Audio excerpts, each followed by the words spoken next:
Hey everyone, welcome back to my channel. Good morning সবাইকে। এখন বাজে সকাল 6টা। অন্যদিন এটা আমার কাছে মাঝরাত হলেও আজকে কিন্তু সকালই হয়েছে। আজকে তো সৌরভের বার্থডে, তাই জন্য আমরা একটু বেরোবো। একটু যেহেতু ডিস্টেন্সে বেরোচ্ছি, তাই জন্য এতটা সকাল সকাল ঘুম থেকে উঠে পড়েছি। দেখেছো কত ঘুম পাচ্ছে আমার, চোখগুলো তো পুরো লাল হয়ে আছে। অনেকটা রাত করে ঘুমিয়েওছি, তারপর আবার এতটা সকাল সকাল উঠে পড়েছি। যাই হোক, আর বেশি বকবো না, চলো এবার ফ্রেশ হয়ে নি। আজকে সকাল থেকেই মেঘটা ভীষণ ধরে আছে, তবে বৃষ্টিটা পড়ছিল না। শাওয়ার নিয়ে বেরিয়ে এসে দেখছি পুরো বৃষ্টি পড়ছে, সাথে এরকম ঝড়ো হাওয়া দিচ্ছে।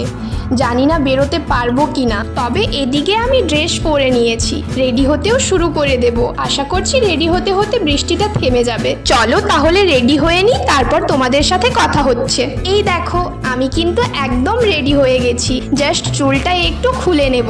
এটা সেই গিটার ক্লাসে যাওয়ার দিন করেছিলাম হেয়ারস্টাইলটা, আমি এখনো খুলিনি, আজকে খুলবো। দাঁড়াও খুলে নি, তারপর তোমাদের সামনে আসছি। খুলে ফেলেছি, দেখো মনে হচ্ছে পুরো ক্রিম্পিং করেছি। জানি না এই হেয়ারস্টাইলটাই থাকবে নাকি চেঞ্জ হবে। আপাতত এভাবেই বাড়ির থেকে বেরোবো। সৌরভকে কল করে দিয়েছি, আসছে। এই তো চলেও এসেছে, বেশি আর দেরি করব না। আস্তে আস্তে এবার বাড়ি থেকে বেরিয়ে পড়বো। ওয়েট, গিফটটা দিয়ে দিই, কারণ বাইরে যেহেতু বৃষ্টি হচ্ছে, বেকার বেকার শখ করে আর ড্রেসটা ভিজিয়ে কাজ নেই। ক্যামেরাতে তো কিছুই বলেনি, তবে ক্যামেরার বাইরে আমাকে জানিয়ে দিয়েছে কেমন লেগেছে না লেগেছে। চলো এবার তাহলে এগোই গন্তব্যের দিকে। এখন বৃষ্টিটা হচ্ছে না, তবে মেঘটা কিন্তু ধরেই আছে। রাস্তায় হয়তো বৃষ্টি আরম্ভ হয়ে যাবে। ঠিকই ধরেছিলাম, রাস্তায় একটুখানি যাওয়ার পরই বৃষ্টি আরম্ভ হয়ে গেছে। তাই জন্য আমি রেনকোটটা পরে নিলাম। ও পরছে না কারণ ও এক্সট্রা ড্রেস নিয়ে এসেছে, আমি তো নিয়ে আসিনি, তাই জন্য আমি পরে নিলাম। আমার বার্থডের দিনও এরকমই বৃষ্টি হচ্ছিল, আর ওর বার্থডের দিনও সেমই হচ্ছে। এইভাবেই ছাতা নিয়েই যাচ্ছিলাম। আমার ড্রেসটাও কিন্তু সেমই আছে। গন্তব্যে যাওয়ার জন্য আমাদেরকে ট্রেনের টিকিট কাটতে হবে, তাই জন্য লাইনে দাঁড়িয়ে পড়েছি। টিকিট কেটে নিয়েছি, এবার প্ল্যাটফর্মে গিয়ে বসে থাকতে হবে। এখনো অনেকটাই দেরি আছে ট্রেনের। বৃষ্টি কিন্তু এখনো পড়ে যাচ্ছে, জানি না থামবে কিনা। আর আমাদের ডেস্টিনেশনে কতটা কি বৃষ্টি হচ্ছে সেটাও জানি না। বৃষ্টির ওয়েদারটা পছন্দের হলেও ঘুরতে গিয়ে বৃষ্টিটা মোটেও ভালো লাগে না। দেখা যাক বার্থডে বয়ের লাকটা কেমন। এখানে বসে বসে আমি টেনশন করছি, বৃষ্টিটা আদৌ কমবে কি না, আমার ডিসিশনটা কি আদৌ ঠিক হয়েছে। এইসব চিন্তা ভাবনা করতে করতে আমাদের ট্রেন চলে এসেছে, আর আমরা ট্রেনে উঠেও পড়েছি। আব জো হোগা দেখা যায়গা। এখন ঝালমুড়ি দেখে খিদে পেয়ে গেছে, আপাতত খাবারটা খাই। এখন বাজে প্রায় 10টা মতো।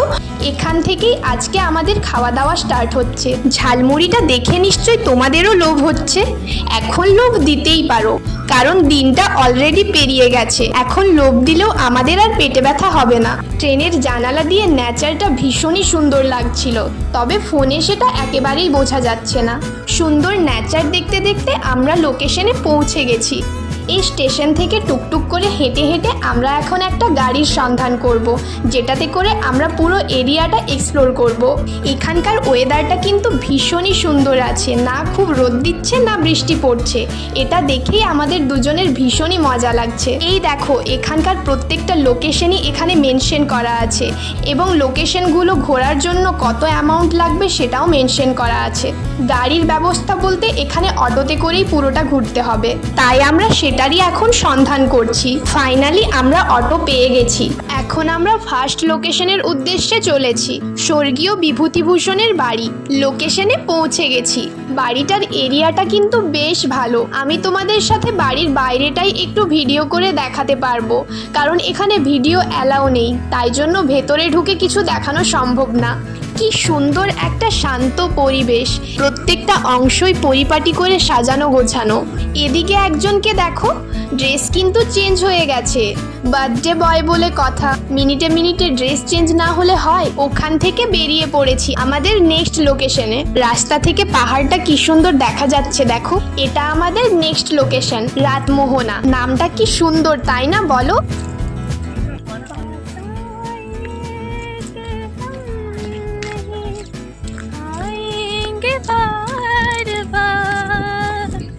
जी भर के देख लीजिए। प्लेसটা হেভি आपके नसीब में ये बात हो ना हो, शायद फिर इस जन्म मुलाकात हो ना हो। সব স্পট ঘোরার জন্য আমরা এখন ছোটে ছোটে ওয়াটারফলস দেখতে যাচ্ছি। হাঁপিয়ে গেলাম। এই হলো সেই সুন্দর ওয়াটারফলস যেটার জন্য এতক্ষণ ছুটছিলাম। এখন ওই 12টা মতো মনে হয় বেজে গেছে, আরো অনেকগুলো স্পট বাকি আছে, তাই জন্যই একটু তাড়াহুড়ো করে দেখছি। প্রত্যেকটা জায়গাতেই ছবি তুলতে অনেকটা সময় লেগে যায়, সেই কারণেই একটু এক্সট্রা সময় হাতে রাখতে হয়। এই জায়গাটা কিন্তু ভীষণই সুন্দর, তবে এই পাথরগুলো বড্ড স্লিপি, দেখতেই পেলে একটু হলেই আমি পড়ে যেতাম। এখন আমরা যাচ্ছি নেক্সট লোকেশনে। যাওয়ার পথে মহুয়া ফুলের গাছ পেয়েছি, এখান থেকেই এই ফুলটা গড়িয়েছি। এই ফুলটার স্মেলটা বড্ড উগ্র, আমার তো খুব বাজে লেগেছে। এত সকালে উঠেছি আজকে, আমার না খুব ঘুম পাচ্ছে। কালকে রাতে আমাকে সন্ধ্যের থেকে ঘুমোতে হতো, তাহলে এখন ঘুমটা পেতো না। কিন্তু জানো তো, কোথাও বেরোনোর থাকলে আমার না ঘুমই আসতে চায় না। এক্সাইটমেন্টে আমি তো সারা রাত জেগে থাকি। আকাশ কুসুম কত চিন্তা ভাবনা আমার। তোমাদের সাথে কথা বলতে বলতে নেক্সট লোকেশনে আমরা পৌঁছে গেছি। এখন আমাদেরকে একটু ট্রেকিং করতে হবে, তার জন্য ঘুমটাকে তো কাটাতেই হচ্ছে, তাই হুটোপাটি শুরু করে দিয়েছি। অনেকটা পথ হেঁটে নিয়েছি, তাই একটু দাঁড়িয়ে গেছি। Happy birthday. Thank you. এই পাহাড়টার নাম সিদ্ধেশ্বর পাহাড়। এই পাহাড়ের চূড়াতে মহাদেবের একটা মন্দির আছে, সেটা তোমাদের ওপরে গিয়ে দেখাচ্ছি। পাহাড়টা খুব একটা খাড়া নয়, তবে অনেকটা পথ হাঁটতে হচ্ছে, তাই জন্য আমি দেখো পুরো হাঁপিয়ে পড়েছি। ফাইনালি আমরা টপে পৌঁছে গেছি। ওই দেখো বাবা মহাদেবের মন্দির। জায়গাটা কিন্তু ভীষণই সুন্দর, এই ওপর থেকে পুরো এরিয়াটাকে দেখতে হেব্বি সুন্দর লাগছে।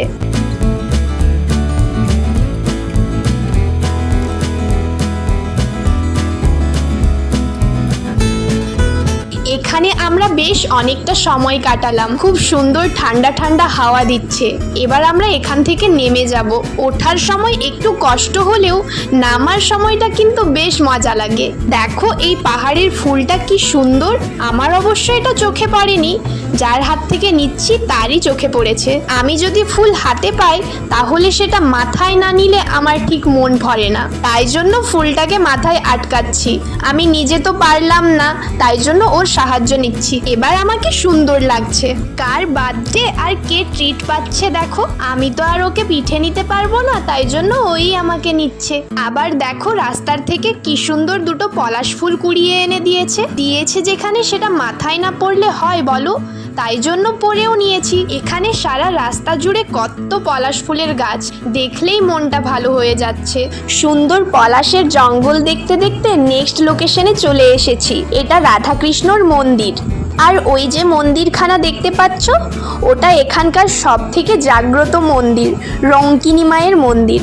এখানে সবাই নিজেদের মনের ইচ্ছে বলে নারকেল বাঁধে, অন্য জায়গায় সুতো বা ঢিল বাঁধতেই আমি দেখেছি। এখন তো পুরো ভর দুপুর, তাই জন্য রোদটা বেশ ভালোই দিচ্ছে। দেখতেই পাচ্ছ আমাদের মুখগুলো কিরকম শাইন করছে। আর এই যে জায়গাটা দেখছো, এখানে নাকি আগে নরবলি হতো। এখানকার লোকাল মানুষজনদের থেকে এই স্টোরিটা শুনলাম, জানি না এর মধ্যে কতটা সত্যতা বা মিথ্যে আছে। শুনলাম যেটা, সেটাই তোমাদেরকেও বললাম। এখন আমরা সোজা এসছি খেতে, ভীষণ খিদে পেয়ে গেছে। এই দেখো পাতায় গরম গরম ভাত পড়ে গেছে, আর সাথে এই মারাত্মক ভিউটা। এটা দেখতে দেখতে যে কোনো বাজে খাবারও সাঁটিয়ে দেওয়া যাবে। চলো তাহলে এখন খাবারটা খেয়ে নি, তারপর তোমাদের সাথে কথা হচ্ছে। খাবার তো খাওয়া হয়ে গেছে, এবার আরো সামনে থেকে এই সুন্দর ভিউটাকে এনজয় করব। তোমাদের নিশ্চয়ই এই সুন্দর জায়গাটা দেখে এখানে খুব সুন্দর সুন্দর ভিডিও আর ছবি তুলতে ইচ্ছে করছে। আমারও সেটাই ইচ্ছে করছে, তাই জন্য আমি এখন সেগুলোই করব। আর হ্যাঁ, তোমাদের যদি এখানকার ছবি আর ভিডিও দেখতে হয় তাহলে কি করতে হবে সেটা তো জেনেই গেছো। তাহলে ঝটপট ইনস্টাগ্রাম আর ফেসবুকে আমাকে ফলো করে দাও।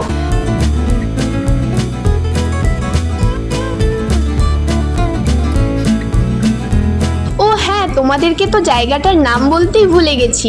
এই জায়গাটার নাম বুরুডি লেক। এখান থেকে তো আমার যেতেই ইচ্ছে করছে না, তারপরও এই 40 টাকার আইসক্রিমটা 50 টাকায় কিনে নেক্সট লোকেশনে চলে যাচ্ছি। জানো তো এখানে প্রিন্ট রেট দেখানোর পরও 50 টাকাই দাম নিচ্ছে, 10 টাকা নাকি এক্সট্রাই নেয়। হাতে নিয়েছিলাম বলে বাধ্য হয়ে কিনে নিতে হলো। একা খেলে তো লোভ দেবে আর আমার পেটে ব্যথা হবে, তাই জন্য ওকেও একটু দিচ্ছি। এই রাস্তাটা দেখে না আমার ভীষণই ভয় লাগছিল, একটু যদি ডিসব্যালেন্স হয়ে যায় তাহলে কিন্তু একদম নিচে পড়ে যাব।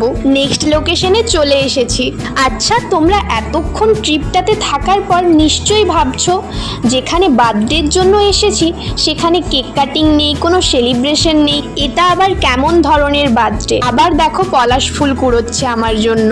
যে কথাটা বলছিলাম সেটাতে আসি। আসলে ওদের কোনো বার্থডে পালনের নিয়ম নেই, আমাদেরও নেই, তবে কেক কাটিংয়ে কোনো বাধা থাকে না। কিন্তু আমার শাশুড়ি মা কেক কাটিং করতে বারণ করেন, সেই কারণেই কোনো সেলিব্রেশন ওইভাবে করা হয় না। এই দেখো আবার আমাকে পিঠে নিয়েছে। আর যেটা বলছিলাম, যেহেতু ছোটোর থেকে কোনো সেলিব্রেশন করে না, তাই জন্য এই বয়সে এসেও যাতে সেলিব্রেশন না করি সেটাই বলেন। আর আমার মনে হয় না কেক কাটিং করলেই দিনটা সুন্দর কাটে, এরকম একটা ট্রিপ হলেই দিনটা সুন্দর কাটে, তাই জন্যই এই প্ল্যানটা করা। যদিও এটা সারপ্রাইজ প্ল্যান নয়, কারণ আমি ট্রেন সম্বন্ধে খুবই কম জানি, তাই একা একা এত কিছু প্ল্যান করতে আমি পারি না, সবটাই জানিয়েই করা। যাই হোক, এই লোকেশনটার নামটা বলি, এটা হলো ধারাগিরি ওয়াটারফলস। এখানকার জলটা কি ভীষণ ঠান্ডা, বরফের মতো। কাঠফাটা রোদেও যদি এখানে আসা হয় তবু সুন্দর একটা ঠান্ডা ওয়েদার পাওয়া যাবে। পুরোটা গাছের ছায়া, সাথে এই পাথুরে ঠান্ডা জল, ভীষণ সুন্দর লাগছে জায়গাটা। এখান থেকে যেতে ইচ্ছে না করলেও বাধ্য হয়ে যেতে হচ্ছে। বিকেল হয়ে গেছে, আমাদেরকে বাড়িও ফিরতে হবে, সাথে আরও একটা লোকেশন ভিজিট করার আছে। অগত্যা কি আর উপায়, হাঁটা লাগিয়েছি অটোর উদ্দেশ্যে। এখানকার দুটো বাচ্চা দেখো কি সুন্দর করে সাইকেলটা ধুচ্ছে, দুজনেই ভীষণ কিউট। আমাদের অটোটা যেখানে দাঁড়িয়েছে ওখান থেকে এই জায়গাটা অনেকটাই হেঁটে আসতে হচ্ছে। আসার সময় ওই যে বাচ্চাটা আমাদের সামনে সামনে হাঁটছিল ওই পথটা দেখিয়ে এনেছে, তার জন্য ওরা 50 টাকা করে চার্জ করে। দেখো আমি কি সুন্দর মাতালের মতো হাঁটছি, এরকম সুন্দর হাঁটাটার আবার আমি রিল বানাতে বলেছি, তাই জন্যই বলছি ফোনটা ঘুরিয়ে কর। শুধু মাতাল না, পাগলও লাগছে খানিকটা, তাই না বলো? এই রকম করে কিছু সুন্দর ফুটেজ নিতে নিতে আমরা অটোতে চলে এসেছি। আমরা এসেছিলাম যখন সূর্যটা তখন ধীরে ধীরে উঠছিল, আর এখন সেটা অস্ত যাচ্ছে, কি সুন্দর লাগছে দেখতে। আর এটাকে দেখো, ঘুমে একদম কাদা হয়ে গেছে, আমাকে বলছিল নিজে এখন নাক ডেকে ঘুমোচ্ছে। দেখতে অবশ্য মিষ্টি লাগছে। আমাদের আজকের লাস্ট লোকেশন এটাই। এটা হলো চিত্রকূট পাহাড়, একদম ছোট্ট একটা পাহাড়। এই দেখো এখানেও একটা সুন্দর শিব মন্দির আছে। একদম পুরো বিকেল হয়ে গেছে, তাই জন্য এখানকার ওয়েদারটা ভীষণ ভালো লাগছে। যদিও আজকে পুরো ট্রিপটাতেই ওয়েদারটা ভীষণ ভালো ছিল। আকাশটা কি দারুণ লাগছে দেখো, সাথে সূর্যটাকে দেখো। আজকের ঘোরাফেরা তো এখানেই শেষ, চলো এবার বাড়ি যাওয়ার চিন্তা ভাবনাটা করি। সানসেটটা কি মারাত্মক লাগছে দেখো। স্টেশনে তো আমরা চলে এসেছি, তবে চিন্তা এটাই, আমরা যে ট্রেনগুলোতে বাড়ি যাব ভেবেছিলাম সেগুলো দুটোই ক্যান্সেল হয়ে গেছে। এখন চলো দেখি কোন ট্রেনটা পাই। আদৌ কোনো ট্রেন আছে কি নেই সেটাই আমরা টিকিট কাউন্টারে জেনে নিচ্ছি। এখানে তো বলছে একটা ইস্পাত আছে, সেটার জন্যই এখন ওয়েট করতে হবে। ট্রেন আছে জেনে আনন্দটা দেখো। আসলে যত সুন্দরই জায়গা হোক না কেন, বাড়ির থেকে সুন্দর জায়গা মনে হয় আর কোথাও হয় না। ট্রেনের তো এখন দেরি আছে, তাই জন্য আমরা এখন চা খাচ্ছি। আমরা বলতে শুধু সৌরভই খাচ্ছে, আমি তো চা খাই না, তাই জন্য এটা খাচ্ছি। অনেকক্ষণ এখানকার মার্কেটটাতে টোটো করে ঘুরলাম, তারপর ভাবলাম কতই আর ঘুরবো, তাই জন্য স্টেশনে এসে বসে পড়েছি। তাছাড়া ফেসটা দেখে বুঝতেই পারছো আমি টায়ার্ড হয়ে গেছি, আর ঘোরার ক্ষমতা আমার নেই। এখন তো আমার মনে হচ্ছে স্টেশনে একটা বিছানা করে শুয়ে পড়ি। ভীষণ শীত করছে, তাই জন্য ওর শার্টটা গলিয়ে নিয়েছি। বেশ কদিন ধরে গরম লাগছিল, তাই জন্য আর শীতের কোনো পোশাক নিয়ে আসিনি। এখন দেখছি ভীষণ ঠান্ডা লাগছে। উনি ওদিকে দেখো কেমন গল্প জুড়েছে, আর এদিকে আমার ঘুমে চোখ বন্ধ হয়ে যাচ্ছে। যাদের সাথে ও গল্প করছে ওনারা সেই 2:30 থেকে বসে আছেন। এখন ওই 9টা মতো বাজে, এখনও সেই ট্রেন এসে পৌঁছায়নি। ফাইনালি ট্রেন এসে পৌঁছেছে, এখন মনে হয় ওই 10টা মতো বাজে। এটা সেই 2:30টার ট্রেন। ট্রেনগুলো কিন্তু ভীষণই বাজে হয়। যেদিন মানুষ 1 মিনিট লেট করে সেদিন ট্রেন সময় মতো চলে আসে, আর যেদিন মানুষ আগের থেকে এসে দাঁড়িয়ে থাকে সেদিন ট্রেনের আর দেখা মেলে না। যাই হোক, আমরা ট্রেনে উঠে পড়েছি। লেট করেছে বলেই আমরা বাড়ি আসতে পারলাম, আমাদের জন্য অবশ্য ভালোই হয়েছে। এই দেখো, আমরা ট্রেন থেকে নেমে গেছি, ওই 30 থেকে 40 মিনিট মতো লাগলো। এবার আমরা একটু খাবার নেব, ঘাটশিলাতে আমরা খেয়ে আসিনি। অনেকটা রাত হয়ে গেছে তো, তাই হোটেল থেকেই এখন খাবার নিতে হবে, কোনো রেস্টুরেন্ট ওপেন নেই। খাবার তো নিয়ে নিয়েছি, এবার আমরা বাড়ি যাব। ভিডিওটা বেশ অনেকটা লেন্দি হয়ে গেছে, একটু কষ্ট করে দেখো। চলো তাহলে আজকের মতো ভিডিওটা এখানেই এন্ড করছি। ভালো লাগলে লাইক, কমেন্ট, শেয়ার, সাবস্ক্রাইব করে দিও। টাটা।